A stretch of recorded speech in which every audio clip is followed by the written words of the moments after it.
If you can't handle me sleeping with your sister, then leave. She's a real woman, not a boring bus driver. My husband sneered. They used my retirement savings for their launch party. He put me on stage to mock me, unaware I had a remote to expose them to the world. Hello everyone. Thank you for being here with me today. Before I begin my story, I'd love to know which city you're joining us from. Please feel free to share in the comments. Now, let me take you into this story. You know what's funny about loyalty? It's like tending a garden for someone else. You water it every day, you pull the weeds, you protect it from the frost. You pour your back and your heart into it, thinking you're building this beautiful thing together. And then you find out they've been planting poison ivy on the other side of the fence, just waiting for the day they can take the whole garden and lock you out, leaving you with nothing but the dirt under your nails. My name is Lorraine. But everyone who knows me, or thought they knew me, just calls me Lori. And for 20 years, I was the most loyal, dedicated gardener you'd ever meet. Turns out, I was just the unpaid help. My life, for as long as I can remember, has been defined by the 4:30 a.m. alarm. That buzzing sound in the pitch black, that was my soundtrack. I'd slide my feet out of the warm bed and onto the cold hardwood floor, always careful, always trying not to wake my husband, Russell. Russ needed his sleep. He was always on the verge of something big. He had ideas to dream about. So I'd be the one patting down the hall in the dark, the only light coming from the small digital clock on the microwave. Just me and the quiet hum of the coffee maker. I'd make 2 cups. One for me, in my world's best bus driver mug the kids gave me. One for Russ, in his future CEO mug he'd bought for himself. I'd pack my lunch, a turkey sandwich on wheat, an apple, a small bag of pretzels. I'd pack one for Russ, too, usually something more elaborate I'd prepped the night before. I'd set his coffee and his lunch on the counter for whenever he decided to wake up, which was usually around 11. By 5:15 a.m., I was out the door. I'd walk the 4 blocks to the bus depot in the pre-dawn chill, the air smelling like damp pavement and diesel. For 15 years, I've been a school bus driver. You get a lot of time to think, driving a bus. You see the seasons change. You see the city wake up. You get to know the kids. You're the first hello they get in the morning and the last goodbye before they get home. I watched little Sammy Peterson go from a terrified kindergartner who cried for his mom on the first day, to a 5th grader who'd sit up front and tell me all about the video game he was designing. It's a good, honest job. It's steady. It has a pension. It paid our mortgage. It paid for our groceries. It paid for Russell's string of genius business ideas that always seemed to fizzle out, always leaving us with a little more credit card debt. It paid for my younger sister, Brenda's, constant emergencies, her rent being late, her car payment being due, her needing a new outfit for some important job interview. I was the rock. The steady, boring, predictable rock everyone else built their shaky lives on. And for the longest time, I told myself I was fine with that. That's what family is, right? You support each other. You hold things together. I'd get home around 4 p.m. The house would be exactly as I left it, only Russ would be on the sofa, laptop open on his chest, surrounded by crumpled up pieces of paper. He'd be stressed. "Hey, babe," I'd say, dropping my keys in the ceramic bowl by the door. "Hey," he'd grunt, not looking up from his screen. Tough day. These investors are playing hardball. They just don't see the vision. It was always investors or meetings or conference calls.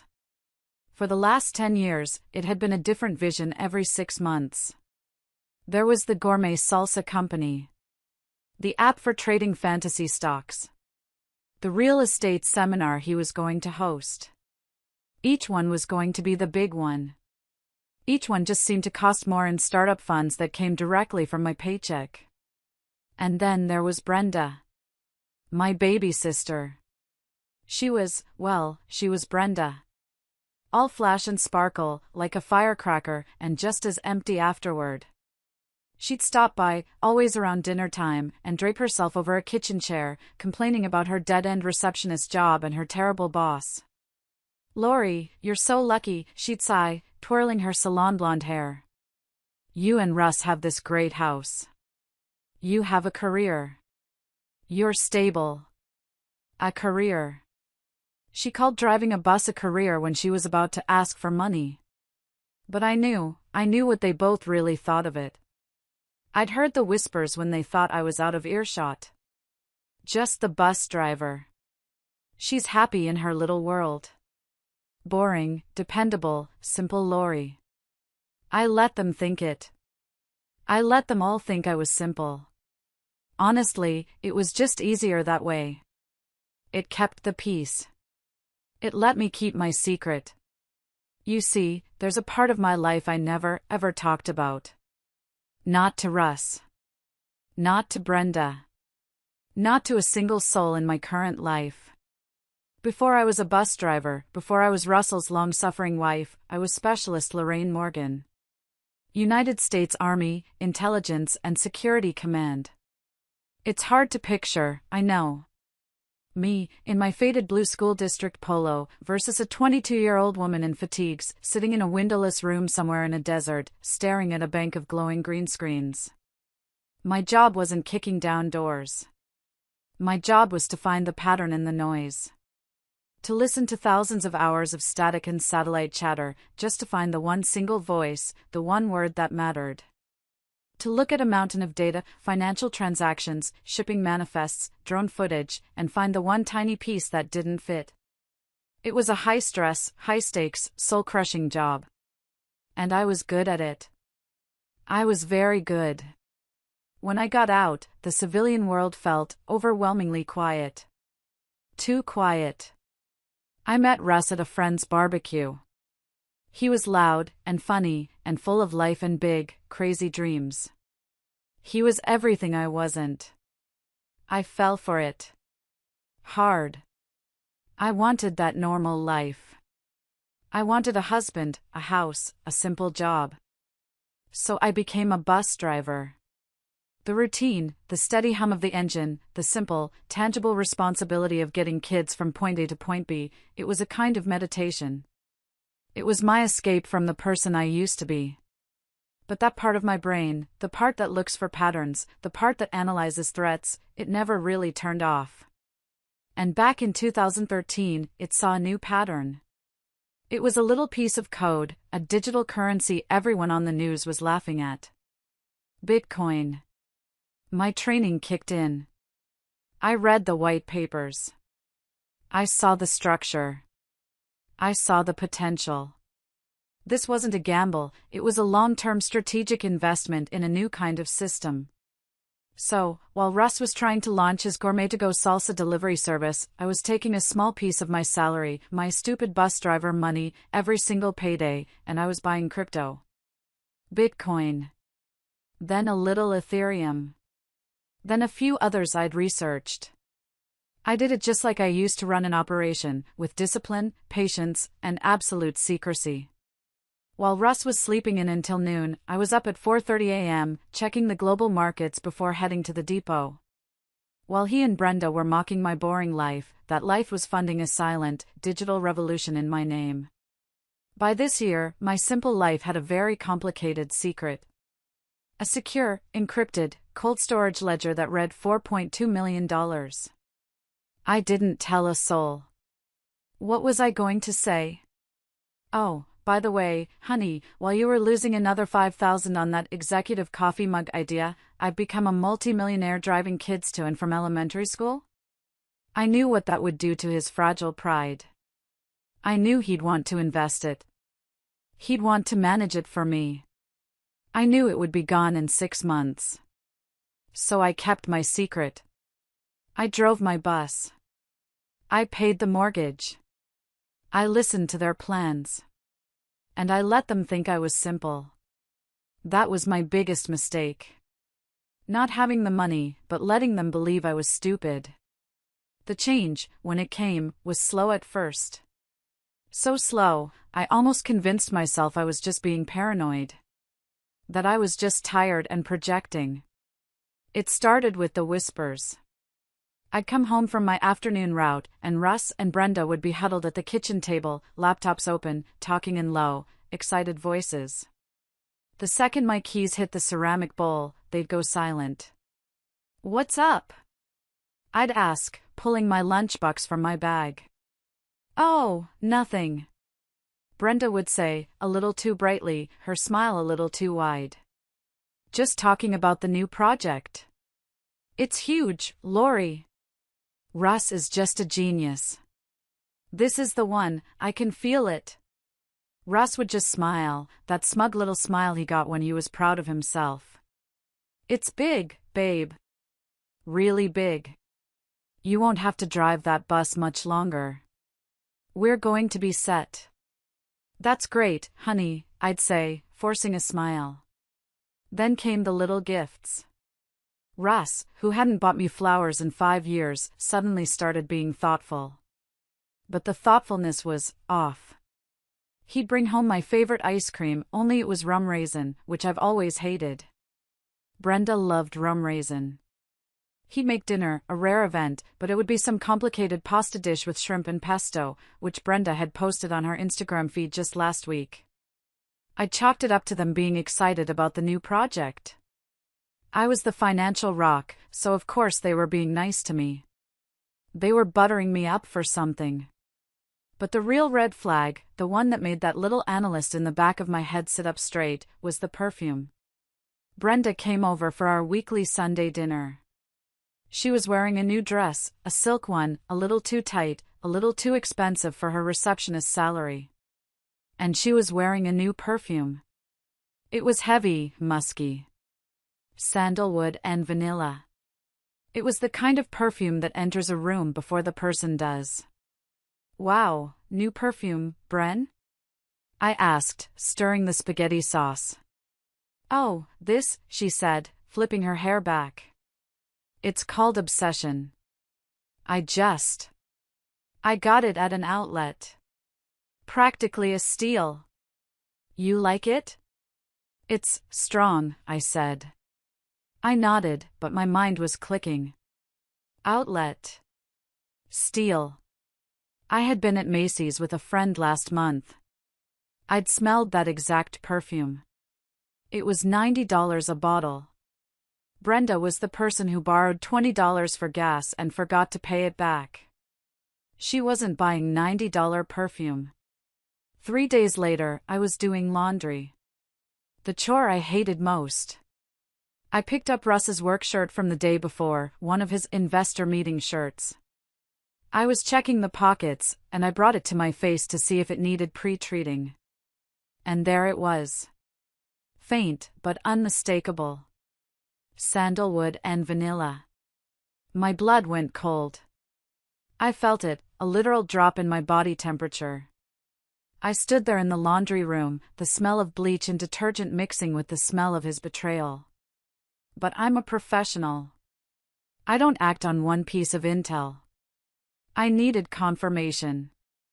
I told myself there had to be an explanation. Maybe Brenda had just hugged him? A friendly, sister-in-law hug? But the smell was on the collar of his shirt, right where a woman's head would rest. And it was strong. The denial was powerful. I wanted to be wrong. I really, really wanted to be just a paranoid, middle-aged woman who was overthinking things. But that night, I couldn't sleep. I lay in bed next to Russ, listening to the sound of his steady, even breathing. The breathing of a man with no conscience.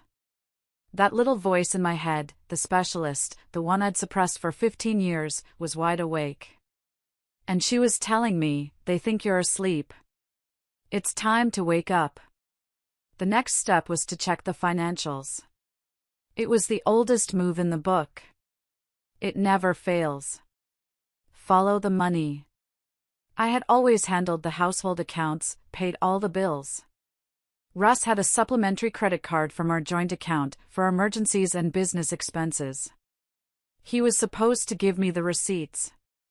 He hadn't in months, said it was all too complicated for me to understand. I waited. The next Saturday, he said he had an all-day strategy session at a co-working space downtown. Brenda, coincidentally, was going to a yoga retreat for the day. The second his car pulled out of the driveway, I was at the dining room table with my laptop. I logged into the credit card portal. My hands were shaking, just a little. Please, God, let it be nothing. Let it be a new printer. Let it be lunch with a client. Let it be anything but what I'm thinking. The statement opened. I scrolled past the gas charges, the utility bills. And then, I saw it. A charge from 2 weeks ago. $350 Le Chateau Grand. My breath hitched. Le Chateau Grand. A fancy, boutique hotel downtown. The kind of place with velvet ropes and rooftop bars. A conference. He told me he was at a conference all day. I kept scrolling. Another charge on the same day. Bijou jewelry, for $150. And then, the one that made me feel physically sick. Le Chateau Grand room service, $128.50. And right below it, Le Chateau Grand Fleur restaurant, $220. The date. My eyes snapped to the date. October 14th. Our 10th wedding anniversary. I remembered that day perfectly. I had taken a half day off. I'd made a special dinner, his favorite, roast beef with Yorkshire pudding. It took me hours. He called me at 6 p.m., his voice all frantic and stressed. Babe, I'm so sorry. This investor meeting, it's running late. I can't get away. These guys are they're brutal. I promise I'll make it up to you. Don't wait up. I remembered eating that roast beef alone at the dining room table, watching the candles I'd lit burn down. I remembered feeling sad, but understanding. He was working for their future, right? I stared at the screen until the numbers blurred and refocused. I was wrong. He wasn't working. He was celebrating. My training kicked in. Don't feel. Analyze. Confirm. I picked up the phone. My voice was surprisingly steady when I dialed the hotel. Good morning, Le Chateau Grand, this is Sylvie speaking. Hi, I said, my heart pounding so hard I could feel it in my throat. This is Mr. Russell Morgan's assistant. I'm just trying to finalize his expense report for a trip 2 weeks ago, and I seem to have misplaced a receipt. I just need to confirm the charge for his rewards points. The date was October 14th. One moment, please. Morgan. Yes. I have it right here. A one-night stay, checking in on the 14th. The signature romance package. My stomach dropped. The what? The signature romance package, ma'am, the voice said, cheerful, oblivious. It includes the champagne, the roses, and the dinner at Fleur. Was that all? Yes, could you confirm the reservation name? Just for my records? There was a pause. The clacking of a keyboard. Yes. The reservation was for 2 guests. It looks like it was for a Mr. and Mrs. Morgan. The world tilted. The phone felt heavy, slippery in my hand. Mrs. Morgan? I whispered. Yes, ma'am, the voice said. Is there anything else I can help you with today? No, I said, my voice barely audible. No. That's all. Thank you. I hung up the phone. Mrs. Morgan. My maiden name. The name I shared with my sister. The name Brenda still used on all her social media. The name she had apparently been using in a hotel with my husband. I sat there at my dining room table, the one I'd picked out at a yard sale, the one I'd spent a whole summer stripping and refinishing myself. And I finally understood. It wasn't just a hug. It wasn't just a fling. This was a plan. This was a separate, calculated life. The perfume. The hotel. The jewelry. All of it, paid for with my money. My bus driving money. The sadness I expected didn't come. The hot tears of rage I thought I would cry never showed up. Instead, a cold, hard clarity settled over me. It was a feeling I hadn't had in 15 years. It was the feeling I used to get just before a major operation. The gardener was done. The analyst was back. I didn't say anything for 2 days. I let the information settle. I went to work. I drove my bus. I smiled at the kids. I waved to the crossing guard. I came home. I made dinner. I was a perfect, hollow shell of a wife. Russ and Brenda were oblivious. They were giggly, excited about their project, which I now knew was just a front for their affair. The house felt thick with their lies, suffocating. On the third night, I waited. Russ came home late, around 9 p.m. He smelled of beer and, faintly, of sandalwood and vanilla. "Hey, babe," he said, throwing his keys in the ceramic bowl. The clink sounded unnaturally loud in the quiet kitchen. "Long day. These investors are just, you wouldn't believe it." "I'm sure," I said. My voice was flat. I was sitting at the dining room table, right where I'd been when I made the call. I had the hotel bill. I'd printed it out. I had to hear him say it. He went to the fridge, grabbed a beer. "You're quiet tonight. Everything okay on the route? No kids throw up?" "It was fine," I said. I pushed the single sheet of paper across the polished wood of the table. "You look tired, Russ. Was it worth it?" "Was what worth it?" he said, his back to me. He opened the beer. "The Grand Hotel," I said. "The signature romance package. On our anniversary." He froze. The PSSSST of the beer opening was the only sound. He turned around, very, very slowly. His face went through 5 distinct emotions in 3 seconds. Confusion. Recognition. Panic. Then, anger. And finally, something ugly. Something I'd never seen before, but I recognized instantly: contempt. He looked at the bill. He looked at me. And he sneered. "So what?" he said, his voice dripping with disdain. "You figured it out. Big deal. Took you long enough." The casual cruelty of it, the indifference, hit me harder than a physical blow. Took me. "Russ, that was our anniversary." With my sister?" He actually laughed. It was a short, barking sound, completely without humor. "Yeah, your sister. And you know what, Lori? I'm glad you know. I'm sick of hiding. I'm sick of pretending." "Pretending?" My voice was shaking now, not with sadness, but with a cold fury I hadn't felt in years.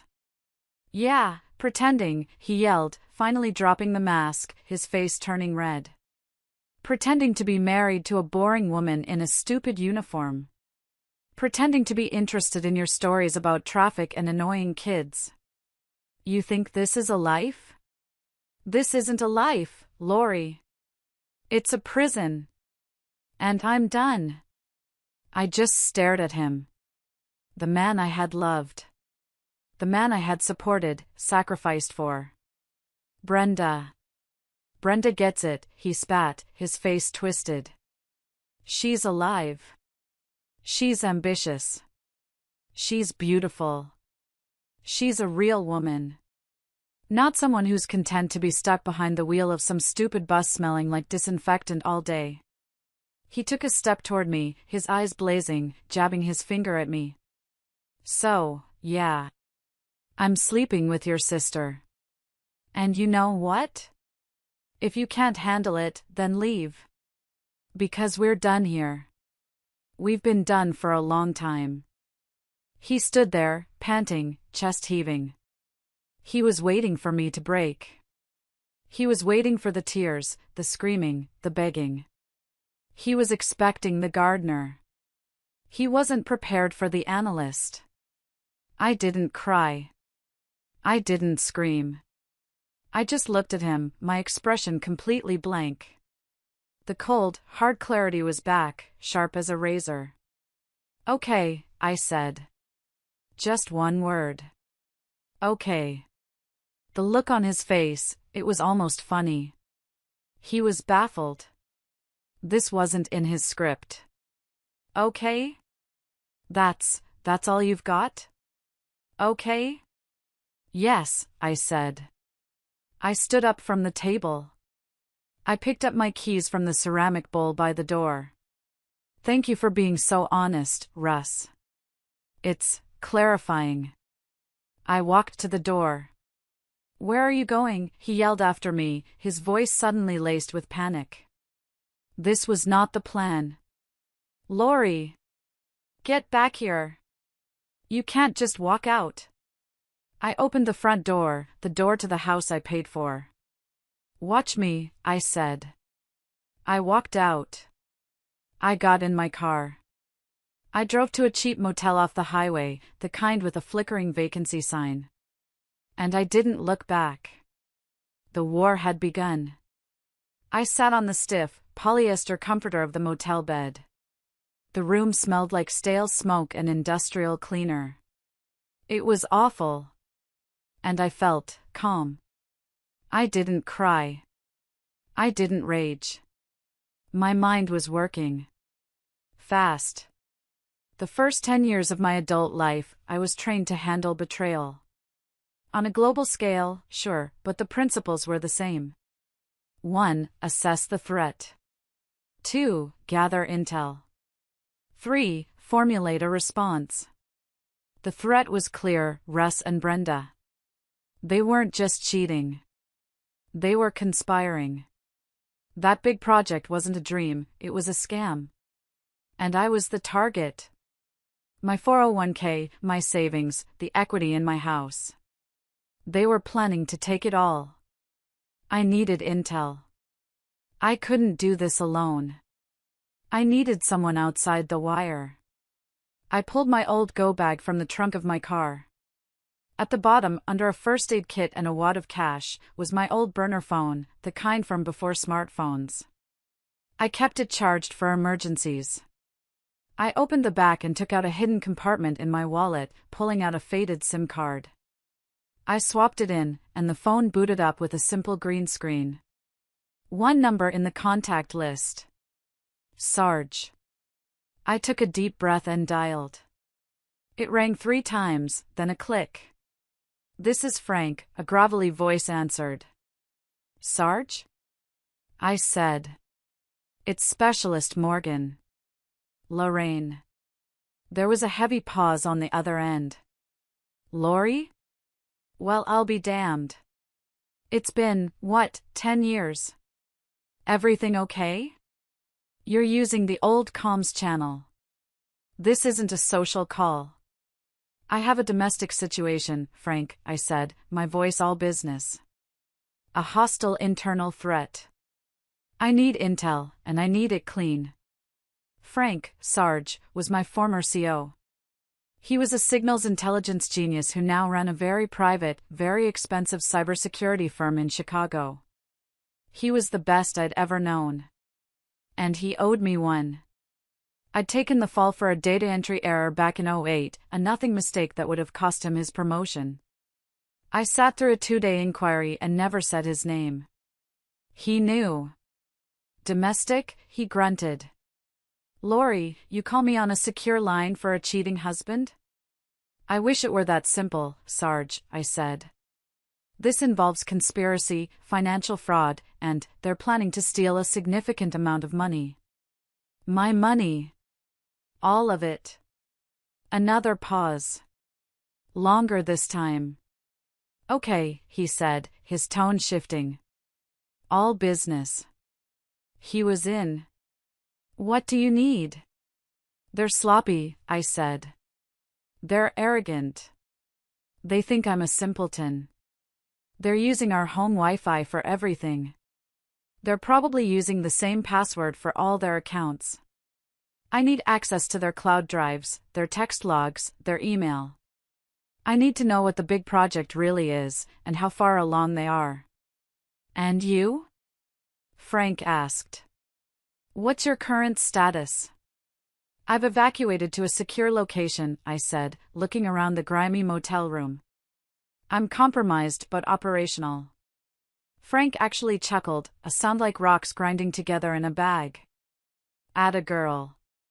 Still got the lingo. Okay, specialist. Send me the preliminary intel. Their names, numbers, email addresses, social media. Whatever you got. I'm on it. Thank you, Frank. Don't thank me yet, he said, his voice hard. Just remember the rules. No emotion. This is an operation. You're gathering intel for a counteroffensive. You got it? Copy that, Sarge, I said, and hung up. I spent the next 2 days in that motel room. I called the bus depot and took a family emergency leave. I went to a big box store and bought a new, high-powered laptop, a fresh burner smartphone, and a case of bottled water. I set up my command center on the flimsy particle board desk. On the 3rd day, my new burner phone buzzed. A text from Frank. It was just a secure link in 2 words. Merry Christmas. I clicked it. And my world, the one I thought I knew, shattered into a million more pieces. It was all there. Frank wasn't just good, he was a ghost. He had gained access to everything. A shared cloud drive. Their text chains going back 6 months. Their hidden social media accounts. It was so much worse than I could have imagined. They had a secret Instagram account, Russ_Ann_Bren_legacy. It was private, with only a few dozen followers, all people I didn't know. It was filled with pictures of them. In my house, on my sofa. In my bed, tangled in the sheets I had bought at Bed Bath & Beyond. Wearing the expensive watch I had saved for a year to buy Russ for his 40th birthday. Posing with my car, the one I paid for. The captions were a stream of jokes, all at my expense. Enjoying the view from the bus driver's patio. Hashtag working hard. Another long day of meetings funded by the Queen of the Road. Hashtag thanks Lori. Hashtag so simple. Manifesting our new life. The old one can keep her stupid bus. I felt a hot, metallic taste in my mouth. But I didn't stop reading. This wasn't emotion. This was intel. Then I found the business plan. The big project, Legacy Living, was a complete and total sham. It was a fake lifestyle brand. The plan was to host a massive, high-profile launch party. They were going to use seed investors, me, to fund the party. Then, they were going to collect money from other local investors at the party, promising huge returns on their revolutionary lifestyle concept. And then? A folder labeled Exit Strategy. One-way tickets to Costa Rica. Booked for the day after the party. I kept digging. And then I found the real Trojan horse. The betrayal within the betrayal. Frank had found a separate email account, one only Russ used. A secret from Brenda. In it, he was communicating with an offshore bank in the Cayman Islands. He had already set up an account. Under his name. Only his name. The texts to Brenda were all our future, baby, and we'll be rich together, and 50-50 all the way. The emails to the bank were about transferring all initial funds and ensuring sole signatory status. My stomach turned. I lurched off the chair, ran to the bathroom, and was violently sick in the cheap motel toilet. He wasn't just using me. He was planning to use Brenda, too. He was going to take her to Costa Rica, or at least promise to, and then, once all the money was secure in his secret account, he was going to disappear. He was going to leave her stranded there. He was going to leave us both with nothing. I sat back on the cold tile floor, wiping my mouth. The fury was so cold and so pure, it was almost peaceful. This was no longer a cheating husband. This was no longer a family drama. This was a predator. And I, Specialist Lorraine Morgan, was going to hunt him. Frank called my burner. He never texted twice. You see it? I see it, I said, my voice steady, icy. He's planning to burn her, too. Kid's a real piece of work, Frank grunted. So, what's the play, Lori? You want me to just lock him out? Expose him? I can have his accounts frozen and a tip into the IRS in 20 minutes. I thought for a minute. No. That was too easy. That was just defense. That was just stopping him. It wasn't justice. No, Sarge, I said. They want a launch party? We're going to give them one. We're going to give them the biggest launch of their lives. I'm not just going to stop them. I'm going to dismantle them. Publicly. In front of everyone. Now you're talkin', Frank said. Operation Trojan Horse. What's the insertion point? Me, I said. I'm going to be the insertion. I went home. It was, without a doubt, the hardest thing I have ever done. Harder than basic training. Harder than any intel op, harder than hearing the news about my parents. I packed my bag from the motel, drove back to my house, and used my key to walk in the front door. Russ was on the sofa, right where I'd left him 3 days prior, surrounded by pizza boxes. He looked surprised, and then, disgustingly, smug. He thought I'd come crawling back. So, he said, turning off the TV. You done with your little tantrum? Figured out you can't make it without me? I put on the best performance of my life. I let my shoulders slump. I let my eyes well up with tears. Russ, I whispered, my voice breaking. I can't. I can't lose my family. Not you. Not Brenda. I was just so shocked. I didn't know how to react. If this is what it takes, if I have to share you, I'm willing to try and understand. His face softened. He saw weakness. He saw his doormat. He saw his 401k. Oh, honey, he said, walking over, putting his arms around me. He smelled like stale beer. I had to fight every muscle in my body not to knee him in the groin. I knew you'd see it my way. It's a modern arrangement, babe. It doesn't mean I don't care about you. You're my rock. He was pathetic. And he thought I was buying it. For the next week, I played the part of the broken, compliant wife. I was quiet. I was sad. But I was there. I made dinner. I went to work. I drove my bus. I was the perfect picture of a woman who had given up. And then, just as I predicted, they made their move. It was a Sunday. Brenda came over, all fake smiles and awkward, tentative hugs. Lori. I'm so glad you're not, mad. We're still family. That's the most important thing, right? We're still family, I repeated, my voice hollow. Then Russ cleared his throat, taking on his CEO voice. Babe, since we're all on the same page now, we need to talk about the project. Legacy living. He and Brenda launched into their practice pitch. The launch party. The high-profile guests. The buzz they were building. It's our one big shot, Lori, Brenda said, her eyes wide and earnest, a performance that almost matched my own. Russ is a genius, but we're $50,000 short.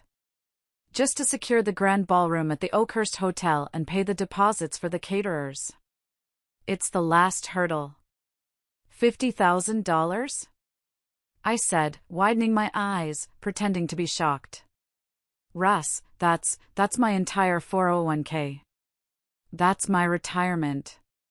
It's an investment, Lori.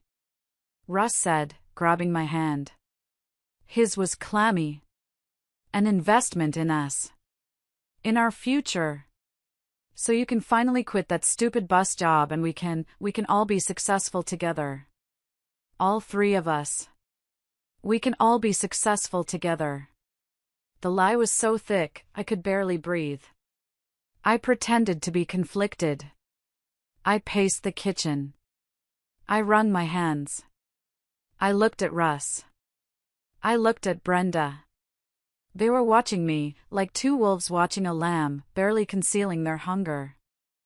I don't know, I said, shaking my head.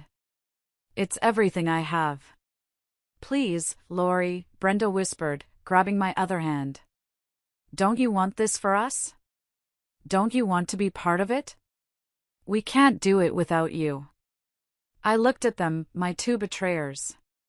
My husband. My sister.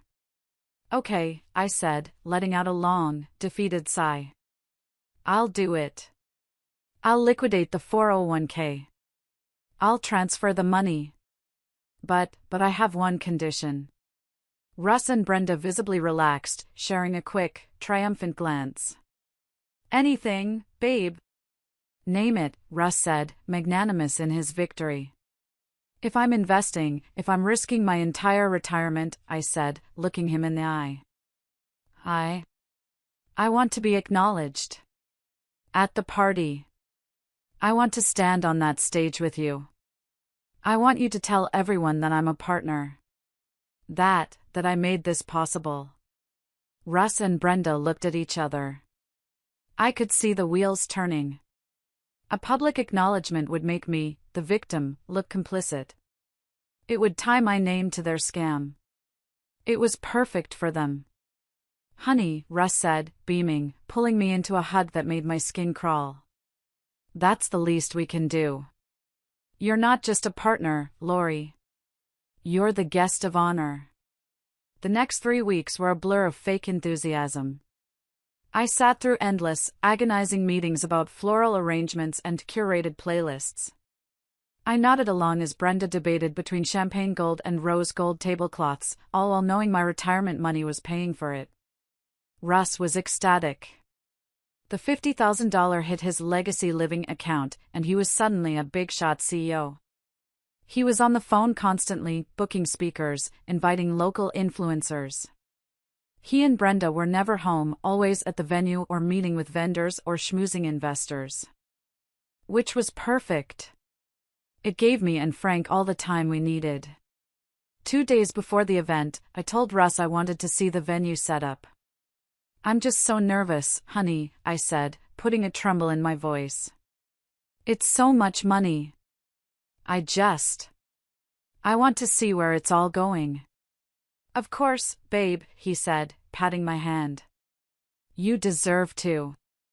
Brenda and I will be at the printers all afternoon, but you go ahead.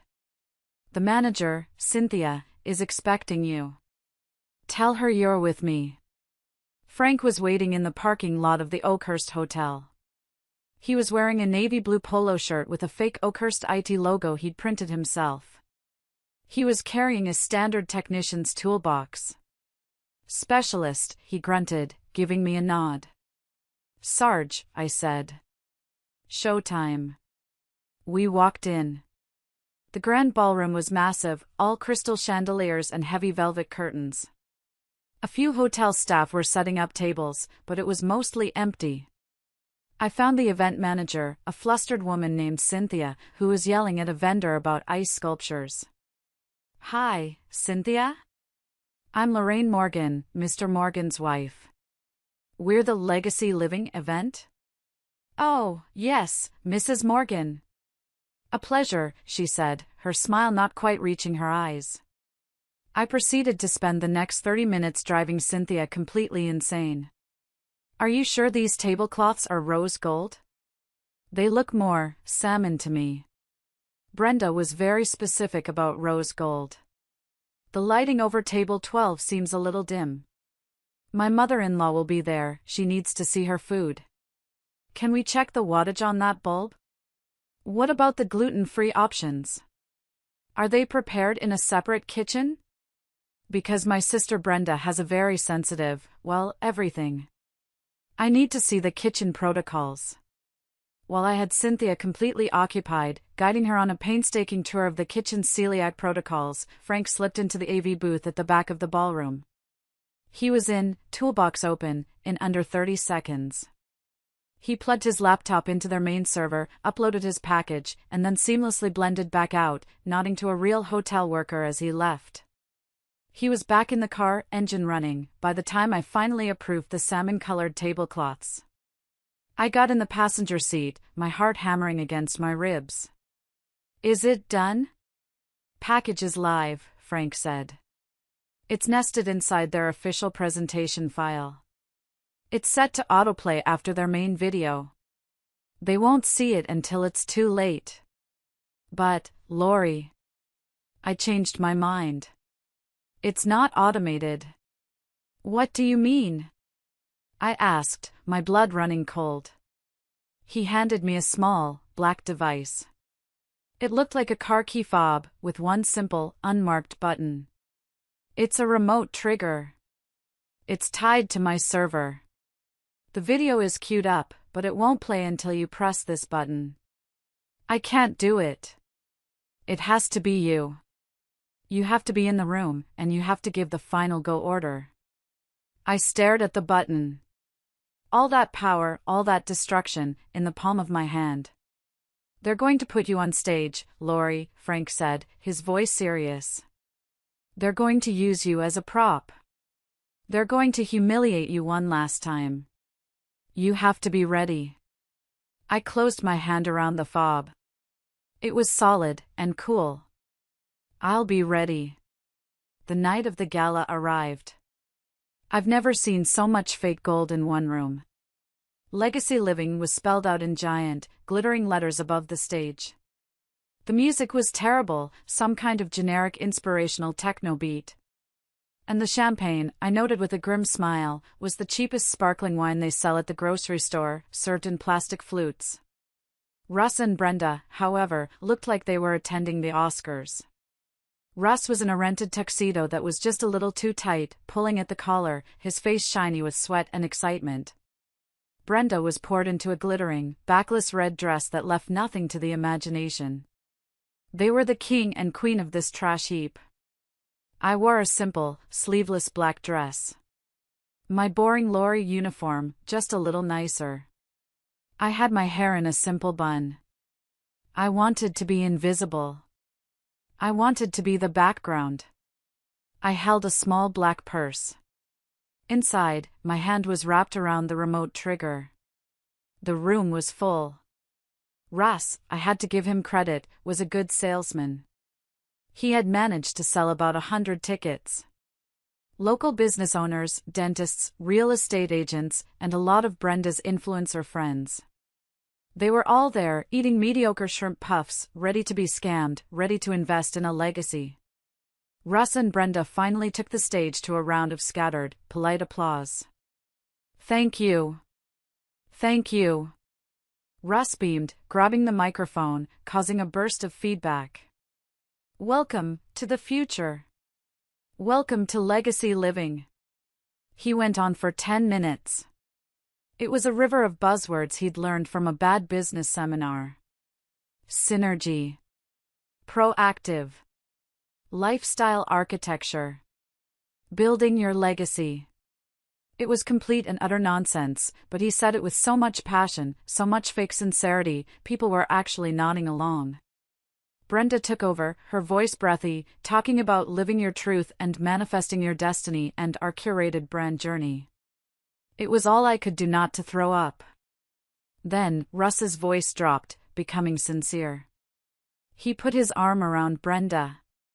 But, we couldn't have done this alone, he said, scanning the crowd. There is one person, one rock, who has been our foundation. The person who believed in us when no one else would. My wife, Lorraine. All eyes turned to me. I could feel the heat. A spotlight found me at my table in the back. Babe, Russ said, his voice thick with fake emotion. Please, come up here.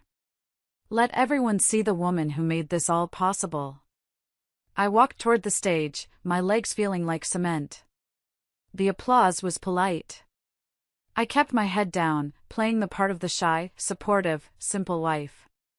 I stepped up onto the stage. Russ put his arm around my waist, pulling me close. I could smell the beer on his breath, and Brenda's perfume.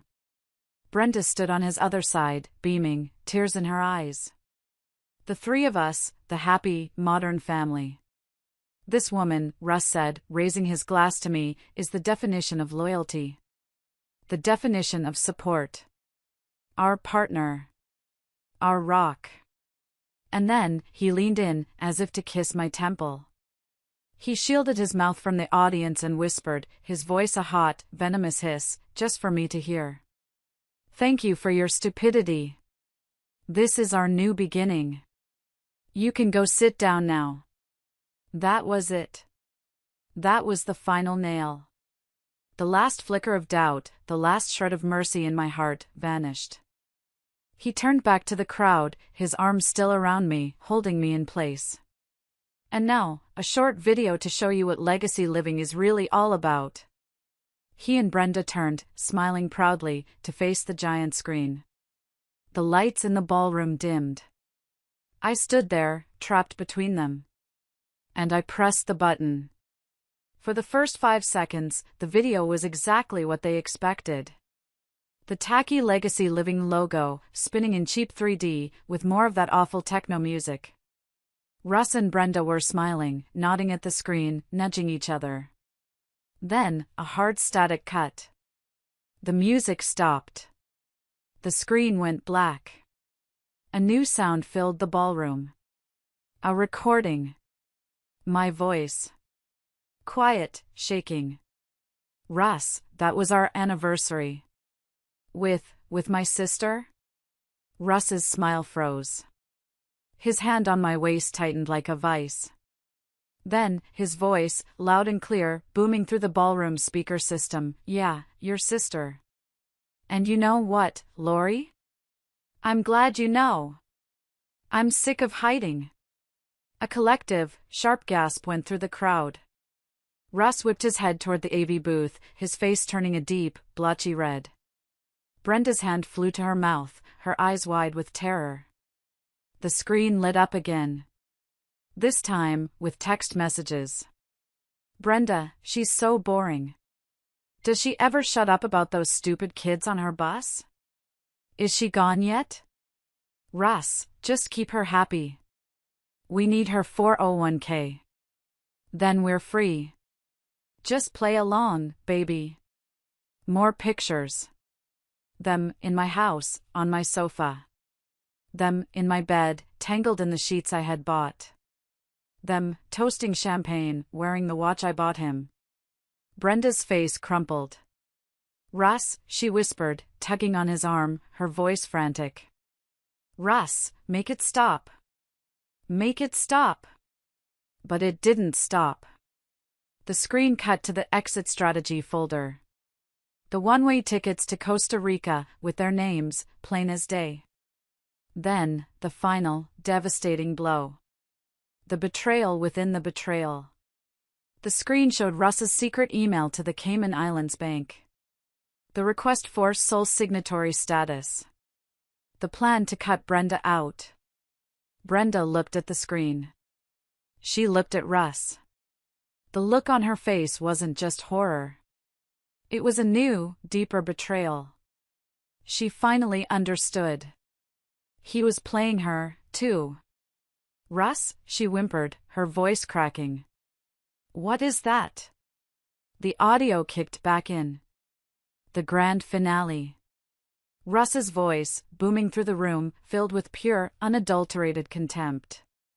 Stuck behind the wheel of some stupid bus smelling like disinfectant all day. The video ended. The screen went black. The lights in the ballroom slowly, brutally, came up, revealing 100 faces frozen in shock, disgust, and pity. And there we were, the three of us, trapped on stage in the spotlight. Russ, beet red and sputtering.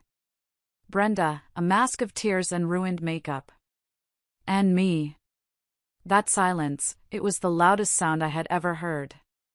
And in that moment, I knew I was free. If you are still listening to this, please help me out and like this video and comment with the number 1 down below. It lets me know that you're wonderful and that you're here with me on this journey. Your support is a bigger encouragement than you know. Please comment with the number 1 so I can see you, and now, let me tell you what happened next. The silence lasted for about 3 seconds. It felt like an eternity. Then, chaos. A man in the front row, a local dentist I recognized, stood up. "Thief," he yelled, pointing a chubby finger at Russ. "You took a $5,000 deposit from me. You fraud." A woman in a sequin dress shrieked, "This whole thing is a fraud. I want my money back." Brenda just collapsed. A full-on, dramatic, red dress crumpling to the floor faint. Or maybe it was real. At that point, I honestly didn't care. Russ, in a blind panic, grabbed the microphone. "It's fake. It's all fake. That's not me. It's special effects. She faked all of it. She's crazy." But the damage was done. People were swarming the stage, not to congratulate, but to condemn. "Where's my money? You scumbag. I want my deposit back." Hotel security started pushing through the crowd, trying to get to the stage. I didn't stay to watch the rest. I didn't need to. I turned, walked to the side stairs of the stage, and stepped down. I moved through the chaos, invisible again, but in a different way. I was no longer the doormat. I was the ghost. As I reached the grand lobby, the shouting fading behind me, a woman's voice cut through the noise. That was the single gutsiest, most cold-blooded, and frankly, brilliant thing I have ever seen. I turned. It was a woman in her late 60s, impeccably dressed in a sharp navy blue suit, with a shock of silver hair and the sharpest, most intelligent eyes I'd ever seen. I'd seen her come in. She was the keynote speaker for a banking conference in the adjoining ballroom. She must have been drawn by the shouting. "Excuse me?" I said. She held out her hand. It was a firm, no-nonsense grip. "Margaret Bishop, CEO of Bishop Capital." I shook her hand. "Lorraine Morgan." "I know," she said with a dry smile. "You, my dear, look like you could use a very expensive drink. But something tells me you'd rather have a job. You have a strategic mind.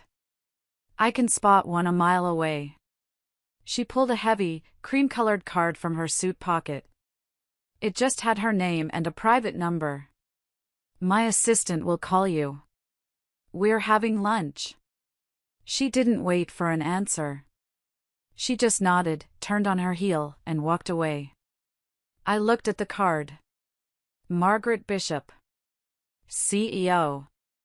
I walked out of the Oakhurst Hotel, took my first deep breath of clean, cold night air, and for the first time in 20 years, I smiled. A real, genuine smile. The call from Russ's lawyer came 2 days later. Russ, it turned out, had scraped together enough money from God knows where to hire a lawyer for a consultation. We met at a neutral location, the main conference room of my new lawyer, Judith Hayes. I'd found Judith through Frank. Her nickname in the legal community was the Surgeon.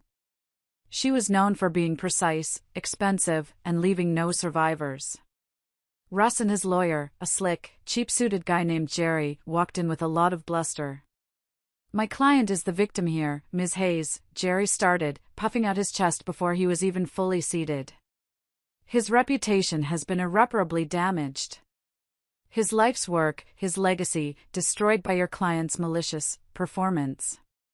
It's slander. It's defamation. Judith, a sharp woman in her 50s with steel gray hair, just smiled. She let him talk for 10 solid minutes. He used words like emotional distress, alienation of affection, and targeted harassment. He finished by demanding that all marital assets be frozen, and that Russ was entitled to 50%, plus damages, plus spousal support, given that my client had just cost him his entire livelihood. When he was finally done, Judith steepled her fingers. Defamation, counsel? She asked, her voice soft and pleasant. My understanding is that defamation requires the statements to be false. Everything shown at that party was factual, and we have the digital receipts, the server logs, and the original, unedited audio files. Care to see them? Jerry's smile faltered. As for alienation of affection, Judith continued, that affection was alienated long ago, by your client, with mine's own sister. At a hotel. On their 10th wedding anniversary. We have the receipts for that, too. The signature romance package. A nice touch, don't you think? Russ went pale. And as for emotional distress, Judith said, her voice dropping a fraction, I am very, very excited to bring a countersuit for the distress my client experienced upon discovering her husband and sister were planning to defraud her of her life savings and flee the country. Russ shot up from his chair. That's a lie. It was a business plan. Is it? Judith slid a thick, spiral-bound folder across the table. That's a copy of your application for an offshore account in the Caymans. Sole signatory. And the one-way ticket to Costa Rica. That's wire fraud, Mr. Morgan. And using my client's identity to open credit cards you maxed out? That's identity theft. Both are federal felony charges. I believe the U.S. Attorney's Office would be very interested in this. Russ's face went from white to a sickly green. Jerry, the lawyer, looked like he'd been slapped. Judith slid a second, much thinner folder across the table. Just 2 pages. Or, she said, your client can sign this. It's a simple, no-fault divorce agreement. He waives all claims to all marital property, including the house, which my client owns outright. He waives all rights to alimony, past, present, and future. He gets his clothes, his 10-year-old car, and he walks away a free man. He has 5 minutes to decide before I make a call. Russ looked at his lawyer, his eyes wide with panic. Jerry was staring at the thick folder, the one with wire fraud written on the tab. Jerry read the 2-page agreement. His eyes were wide. He looked at Judith. He looked at me. He pushed the folder and a pen toward Russ. Sign it, Russ. Just sign the damn thing. The divorce was final in 60 days. I spent those 2 months cleaning. I sold the house. I couldn't stand to be in it another day. I hired one of those junk removal companies to come in, pack up all of Russ's things, and put them in a storage unit I paid for 1 month. I told them to throw everything else away. The sofa he'd slept on. The table he'd conspired at. The bed he'd shared with my sister. All of it. I walked out of that house with my old army footlocker, my new laptop, and a small box of photographs of the kids on my bus. That was it. I agreed to meet Brenda one last time. She chose a Denny's off the highway. It was a far cry from the legacy living lifestyle she'd been planning. She looked small. Her flashy clothes were gone, replaced by a worn-out gray sweatshirt. Her salon blonde hair was grown out, the dark roots showing. She wasn't wearing any makeup. She just looked tired. Hey, Lori, she whispered, not meeting my eyes. She was stirring a cup of coffee. Brenda, I said. I didn't sit down. He left, she said, staring into her cup. The day after the party. Took what little money was left in the legacy account and just disappeared. His phone is disconnected. I'm being evicted. I'm not surprised, I said. He was using me, Lori. She started to cry, big, heaving sobs that made the man in the next booth look over. He promised me, he said we were a team. He said I was better than you. That I was ambitious. That I was alive. And you believed him, I said. It wasn't a question. I was always so jealous of you, she sobbed. Even when you were just the boring bus driver. You always had something. You were always so stable. So strong. You always knew what you were doing. I wanted what you had. I looked at my little sister, the woman who had shared my childhood and then stuck a knife in my back for a man who was using them both. I didn't feel anger anymore. I didn't feel hatred. I didn't even feel pity. I just felt nothing. The garden was truly dead. The soil was salted.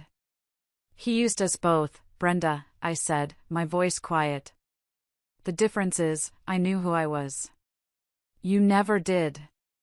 You were so busy trying to be someone else, you let him turn you into a monster. And you let me down. I took a $10 bill from my wallet and put it on the table. It covered her coffee and then some. Goodbye, Brenda, I said. I walked out of the Denny's, the smell of old coffee and regret following me. I got in my car, and I drove away. I never saw her again. The next Monday, I called Margaret Bishop's assistant. Our lunch was at a private club downtown.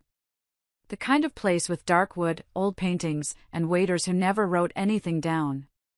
So, Lorraine, Margaret said after we ordered. Your friend Frank told me a bit more about you. Military intelligence. A self-made portfolio of over $4 million, which you've now successfully protected. And you kept it all quiet while driving a school bus for 15 years. You, my dear, are a fascinating woman. I just wanted a quiet life, I said. Nothing wrong with that, she nodded, taking a sip of water. But quiet doesn't suit you. Not really. That stunt at the hotel, that wasn't quiet. That was a hostile takeover. I have a spot for you in my risk assessment division. It's a senior analyst position. 6 figures. It's yours if you want it. I looked at this powerful woman, the kind of person I'd never imagined I'd even meet. She was offering me a lifeline. A promotion. A new, respectable career. I took a deep breath. Margaret. I appreciate the offer. I really do. It's more than generous. But I'm not looking for a job. Her eyebrows shot up, the first sign of surprise I'd seen from her. I'm looking for a partner, I said. I slid a thin, leather-bound folder across the table. It wasn't a resume. It was a business plan. It's called the Phoenix Fund, I said. It's a small venture capital fund. But we don't invest in tech startups run by 20-year-olds from Stanford. We invest in women. Women over 40. Women who, like me, have been overlooked, underestimated, or had to start their entire lives over. I laid out the numbers. The market research. The untapped potential of women with decades of life experience, women who were seen as just moms, or teachers, or bus drivers. Margaret was silent. She read the entire proposal, page by page. It took her 20 minutes. I just sat there, sipped my water, and waited. I had faced down Russ, I could face this. Finally, she closed the folder. She looked at me, a long, appraising look. You don't just want my money, she said. You want me. My connections. My infrastructure. I want your wisdom, Margaret, I said. I have the analytics. You have the experience. Together, we can build something that lasts. She broke into a wide, brilliant smile. I'll be your first investor.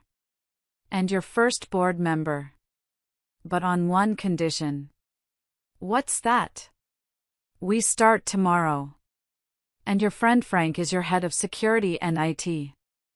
I don't like my investments being unprotected. It's been a year since that night. My life at 4:30 a.m. looks different now. I still wake up, but not to an alarm. I wake up because I'm excited. I still have coffee, but I drink it on the balcony of my new condo, overlooking the city skyline as it starts to glow. The Phoenix Fund is real. It's thriving. We've funded 6 businesses so far. A bakery run by a woman who lost her pension in a bad divorce. A logistics company founded by a female veteran. A software firm started by a mom who'd been out of the workforce for 15 years. Frank is our COO. He's grumpy, he drinks too much coffee, and he's the most loyal friend I've ever had. He's my rock. A real one. I was driving to our first annual shareholders meeting this morning. I was in my new car, a simple, elegant Tesla. Not flashy. Just efficient. I stopped at a red light.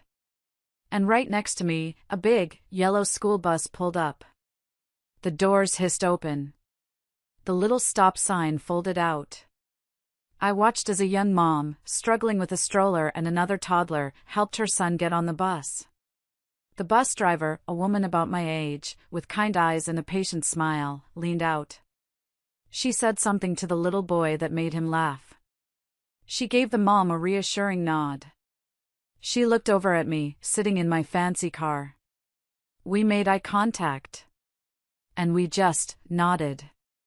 A simple nod. A sign of mutual respect. From one driver to another. The light turned green. My phone buzzed.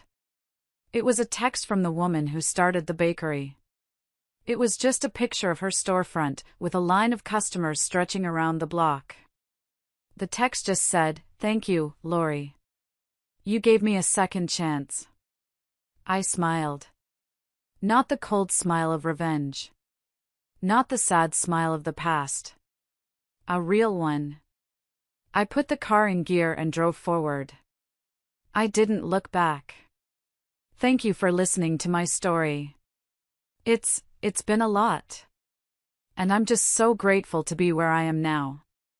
If you've ever felt overlooked or taken for granted, I hope you know that your story isn't over. It's just waiting for you to write the next chapter. If this resonated with you, I'd be so grateful if you'd like this video and maybe share it with someone who needs to hear it. And please, leave a comment. I read them all. What would you have done? Thanks for being here. I'll see you next time. And so, this story leaves us with a profound reminder: life's greatest strength often lies in the quiet resilience we carry within ourselves. Lori's journey teaches us that even in the face of betrayal, heartbreak, and injustice, we hold the power to reclaim our narrative and rise stronger than ever. It's not about the titles we wear, the roles we play, or the opinions of others. It's about knowing our worth, standing firm in our truth, and refusing to let anyone diminish the value we bring to the world. This story also reminds us that adversity, while painful, can be a catalyst for transformation. Lori didn't just survive, she thrived. She turned her pain into purpose, her betrayal into wisdom, and her setbacks into stepping stones for a brighter future. Her courage to confront her challenges head-on and rebuild her life is an inspiring testament to the strength of the human spirit. What about you? What lessons did you take away from this story? Share your thoughts below or simply comment good if you found this reflection meaningful. Let us continue to inspire one another to rise above and write the next chapter of our lives with courage and hope.